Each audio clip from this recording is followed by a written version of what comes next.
ನಮಸ್ಕಾರ ಸ್ನೇಹಿತರೆ, ನಮ್ಮ ಚಾನಲ್ಗೆ ನಿಮಗೆಲ್ಲರಿಗೂ ಹಾರ್ದಿಕ ಸ್ವಾಗತ. ಇಂದಿನ ವಿಡಿಯೋದಲ್ಲಿ ಗ್ರಾಮೀಣ ಜೀವನದ ಒಂದು ವಿಶೇಷ ಕಲೆ, ಜೇನು ಹಿಡಿಯುವ ಕಲೆ ಬಗ್ಗೆ ನೋಡೋಣ ಬನ್ನಿ. ಸ್ನೇಹಿತರೆ, ಜೇನು ನೊಣಗಳು ಪ್ರಕೃತಿಯ ಅತ್ಯಂತ ಶ್ರಮಜೀವಿಗಳು. ಅವು ಸಾವಿರಾರು ಹೂಗಳಿಂದ ಮಕರಂದವನ್ನು ಸಂಗ್ರಹಿಸಿ ಸಿಹಿಯಾದ ಜೇನನ್ನು ತಯಾರಿಸುತ್ತವೆ. ಈ ಜೇನು ಆರೋಗ್ಯಕ್ಕೆ ತುಂಬ ಒಳ್ಳೆಯದು. ಆದರೆ ಜೇನು ಸಂಗ್ರಹಿಸುವುದು ಸುಲಭದ ಕೆಲಸವಲ್ಲ. ಅದಕ್ಕೆ ಅನುಭವ, ಧೈರ್ಯ ಮತ್ತು ಎಚ್ಚರಿಕೆ ಅಗತ್ಯ. ಇಂದು ನಾವು ಒಂದು ಮಣ್ಣಿನ ಮಡಕೆಯಲ್ಲಿ ಜೇನು ತೆಗೆಯುವ ದೃಶ್ಯವನ್ನು ನೋಡುತ್ತಿದ್ದೇವೆ. ಮೊದಲಿಗೆ ಜೇನು ಗೂಡಿನ ಸುತ್ತಲಿನ ಪರಿಸ್ಥಿತಿಯನ್ನು ಪರಿಶೀಲಿಸಲಾಗುತ್ತದೆ. ಜೇನು ನೊಣಗಳು ಉದ್ರೇಕಗೊಳ್ಳದಂತೆ ಬಹಳ ಜಾಗರೂಕತೆಯಿಂದ ಕೆಲಸ ಮಾಡಬೇಕು, ಏಕೆಂದರೆ ಜೇನು ನೊಣಗಳು ತಮ್ಮ ಗೂಡನ್ನು ರಕ್ಷಿಸಲು ಪ್ರಯತ್ನಿಸುತ್ತವೆ. ಜೇನು ತೆಗೆಯುವ ಮೊದಲು ಸುರಕ್ಷತೆಯ ಬಗ್ಗೆ ಗಮನ ಹರಿಸುವುದು ಅಗತ್ಯ. ಅನುಭವ ಹೊಂದಿರುವವರು ಮಾತ್ರ ಈ ಕೆಲಸವನ್ನು ಮಾಡಬೇಕು. ಜೇನು ನೊಣಗಳಿಗೆ ಅನಗತ್ಯ ಹಾನಿಯಾಗದಂತೆ ಕ್ರಮ ಕೈಗೊಳ್ಳಬೇಕು. ಪ್ರಕೃತಿಯ ಜೀವಿಗಳನ್ನು ರಕ್ಷಿಸುವುದು ನಮ್ಮ ಕರ್ತವ್ಯವಾಗಿದೆ. ಈ ಜೇನುಗೂಡಿನಲ್ಲಿ ಜೇನು ನೊಣಗಳು ಹಲವು ದಿನಗಳಿಂದ ಶ್ರಮದಿಂದ ಜೇನನ್ನು ಸಂಗ್ರಹಿಸಿವೆ.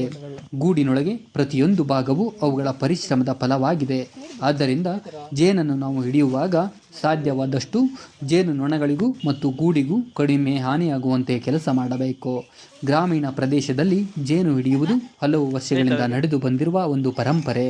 ಹಿಂದೆ ಜನರು ಕಾಡುಗಳಲ್ಲಿ ಮತ್ತು ದೊಡ್ಡ ಮರಗಳಲ್ಲಿ ಇರುವ ಜೇನುಗೂಡುಗಳಿಂದ ಜೇನನ್ನು ಸಂಗ್ರಹಿಸುತ್ತಿದ್ದರು.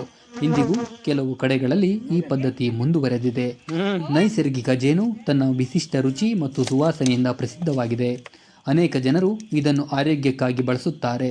ಆದರೆ ಜೇನು ಹಿಡಿಯುವುದಕ್ಕಿಂತ ಜೇನು ನೊಣಗಳ ಸಂರಕ್ಷಣೆ ಮುಖ್ಯ ಎಂಬುದನ್ನು ನಾವು ಮರೆಯಬಾರದು.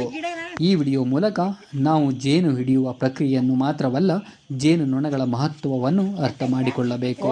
ಪರಿಸರದ ಸಮತೋಲನ ಕಾಪಾಡುವಲ್ಲಿ ಜೇನು ನೊಣಗಳ ಪಾತ್ರ ಬಹುದೊಡ್ಡದಿದೆ. ಬನ್ನಿ, ಹೇಗೆ ಹಿಡಿತೀವಿ, ಎಷ್ಟು ಸಿಗುತ್ತದೆ ಎಂದು ನಾವು ಈ ವಿಡಿಯೋದಲ್ಲಿ ನೋಡ್ತಾ ಹೋಗೋಣ.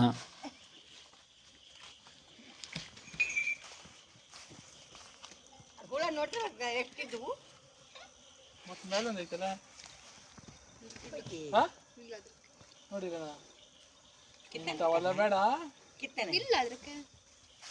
ತಾನೇ ಇದ್ದ ನೋಡ್ರಿ ನೋಡ್ರ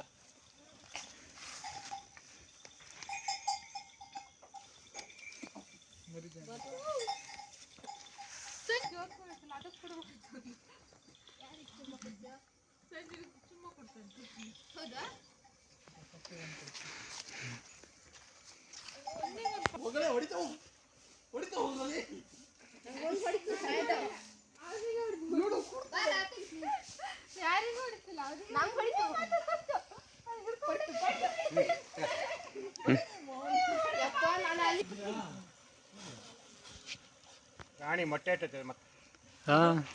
ರಾಣಿ ಮೊಟ್ಟೆ ಯಾವ್ದು ಹೇಳ? ರಾಣಿ ಮೊಟ್ಟೆ ಇದಾ ಮೊಟ್ಟೆನ? ಇದು ರಾಣಿ ಮೊಟ್ಟೆ. 1 2 3 4 2 6 1 7 ಮೊಟ್ಟೆ ರಾಣಿ ಮೊಟ್ಟೆ.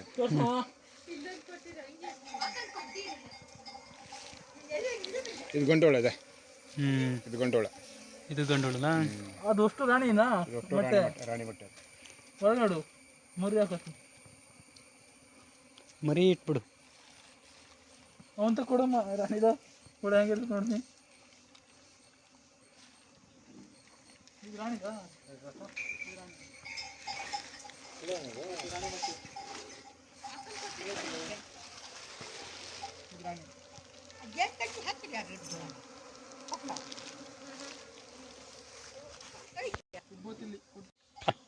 ನೆಕ್ಸ್ಟ್ ವರ್ಷ ಬರೋಕಲ್ಲ, ಹಂಗೆ 2 ರೊಟ್ಟು ಬಿಟ್ಟಿನ ಇದ್ರ ಒಳಗಡೆನಾ? ಈ ನೆಕ್ಸ್ಟ್ ವರ್ಷನ ಹಿಂಗೆ ಕೊಡ್ತೈತಾ? ನೆಕ್ಸ್ಟ್ ವರ್ಷನೂ ಬಂದೇ ಬರ್ತೈತೆ. ಈಗ ರಾಣಿ ಜೇನು ಎಲ್ಲ ಇದ್ರಕ್ಕೆ ಐತಾ? ರಾಣಿ ಜೇನು ಎಲ್ಲ ಇದ್ರಕ್ಕೆ. ಇದು ಹಂಗೆ ಇಟ್ಬಿಟ್ರಾತು? ಹಂಗೆ ಇಟ್ಬಿಟ್ರೆ ಮತ್ತು ಮುಂದೆ ಇದೇ ಟೈಮಿಗೆ ತೆಗಿಯೋದು? ಇದೇ ಟೈಮಿಗೆ ತೆಗೆಯುತ್ತೆ.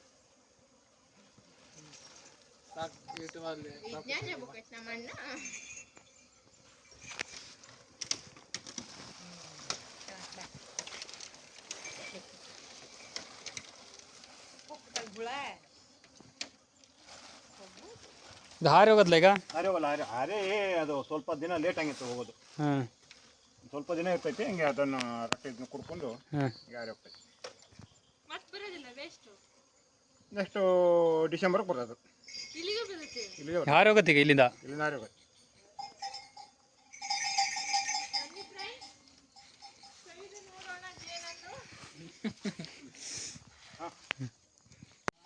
ಇದು ಸುಮಾರು ಎಷ್ಟನೇ ಜನ ಕಿತ್ತಿರೋದು? ಇದು 28ನೇ ಜನ. 28 ಜನ ಸಾಕಿರೋದೇ ಇಲ್ಲ ಬೇರೆ ಬೇರೆ ಕಡೆ ಇತ್ತಾ? ಇಲ್ಲ, ಬೇರೆ ನಾನು ಅಡವಿಂದ ತರದೆ. ಓ, ಅಡವಿಂದ ತತ್ತೀರಿ? ಅಡವಿಂದನೇ. ಹಾಂ. ಈಗ ಎಷ್ಟಿಗಿದೆ ಈಗ? 28. ಇನ್ನೆಷ್ಟಿದಾವ? ಇನ್ನೊಂದು 6ನೇ ಇದಾವೆ. ಇವಾಗ ತುಪ್ಪ ಸಿಗುತ್ತೆ ಇವಾಗ ಕಿತ್ತರೆ? ಸಿಗುತ್ತೆ, ಪರವಾಗಿಲ್ಲ. ಇವಾಗ ಅಲ್ಲಿ ಒಂದು 25 kg ಕೊಟ್ಟಿನಿ ಈಗ. ಹಾಂ. ಹೆಂಗೆ ಕೆ ಜಿಗಲ್ಲ ಈಗ ನಿಮ್ಮ ಕಡೆ? ನಿಮ್ಮದು ಪ್ಯೂರ್ 600. ಯಾರು ಬೇಕಾದರೆ ನಿಮ್ಮ ಫೋನ್ ನಂಬರ್ ಕೊಟ್ಟರೆ ಕೊಡ್ತೀರಾ? ಕೊಡ್ತೀವಿ. ಈಗ ಅಲ್ಲಿ ಆಲ್ರೆಡಿ ಒಂದು 35 kg ಐತಿ. 35 kg ಐತಿ. ಈಗ ಯಾರು ಹೇಳಿದ್ರೆ ಕೊಡ್ತೀರಿ ನೀವು? ಯಾರು ಹೇಳಿ ಕೊಟ್ಟು.